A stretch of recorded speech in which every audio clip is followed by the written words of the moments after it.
This video is brought to you by Swango's Precision Firearms. They can be found on 7272 Sinclair Road, Whitesburg, Tennessee, or visit their website at www.precisionfirearmstn.com. Family owned and family operated. Hi guys, smallest Henry box ever. What I got here is something old school but brand new. This is the new Henry Big Boy Revolver, and it just looks super cool. It's this particular one's 357 mag, and we got Henry repeating arms over there, serial number over there with the Henry logo right there, Henry logo on the grip, and the model is H017 BDM, caliber 357/38 special. It's a kind of a double action revolver that reminds me of like the revolvers of the late 1800s, early 1900s. Got like a bit of a Colt Lightning look to it to me, although it's a swing out cylinder. It just has that Colt Lightning look. I don't know if it's that part and maybe the bird's head. So Henry makes the 357 Big Boy in two styles. All of them's got 4-inch barrels, and this one's the bird's head, and then they also make the gunfighter grip, which is squared off at the back. Brass trigger guard comes through there and attaches with a screw at the back there. Swing out cylinder, kind of Smith & Wesson push forward style. Swing out cylinder and ejector.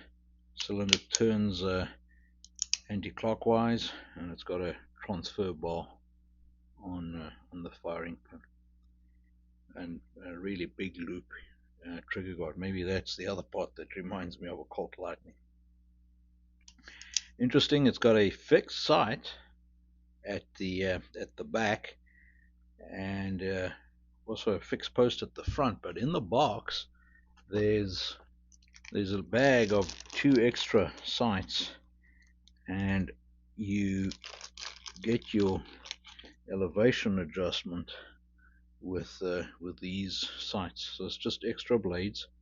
So the one that's on the gun is kind of in the middle one, and this one is higher than the one on the gun, and this one's lower than the one on the gun. So you got 3 possible elevation adjustments just by replacing those.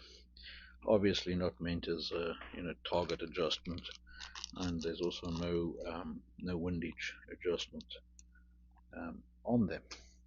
We got a side plate on the right, similar to kind of Smith & Wesson. I'm not sure how it comes in. I'm guessing there's a tab that kind of slots in at the front there to keep that in, and maybe a tab there that you got to kind of put it in at an angle to get those 2 tabs in.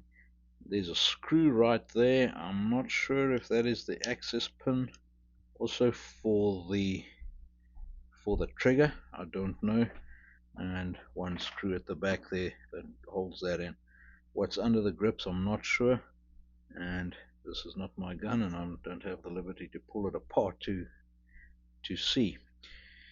What I have seen on the schematics is that it appears that the frame runs down through there, and it's got a coil mainspring, and that this brass trigger guard has got nothing really to do with operating the gun, and that can be taken off probably, and you can probably put the other trigger guard on there. It's as if the part that the mainspring sits in is separate to the rest of the grip. Inside the trigger guard, there's a little catch right there, and what that does is when you get the cylinder open, and you can press that little catch in, and then the cylinder just slides off. That would be real handy in the case of like a 22, where you can drop in a 22 mag cylinder. and to put it back in is real easy. It just slides straight in. And ejector there. What is weird, it's got like a cutout on the barrel. I don't know if that shows up on the background. There's like a cutout there for the barrel where the hand ejector goes through, which does give it a bit of a weird look. And but yeah, really old school, cool. Makes a perfect companion for your Henry 357 lever action rifle, or just for the guy who's collecting Henrys. Fit and finish is real good on it, and you've obviously also got Henry's lifetime warranty backup on it. The lockup on it is when you pull back on the trigger, you get to like a dead stop before it clicks over, like right there. And that's when it kind of indexes on the cylinder.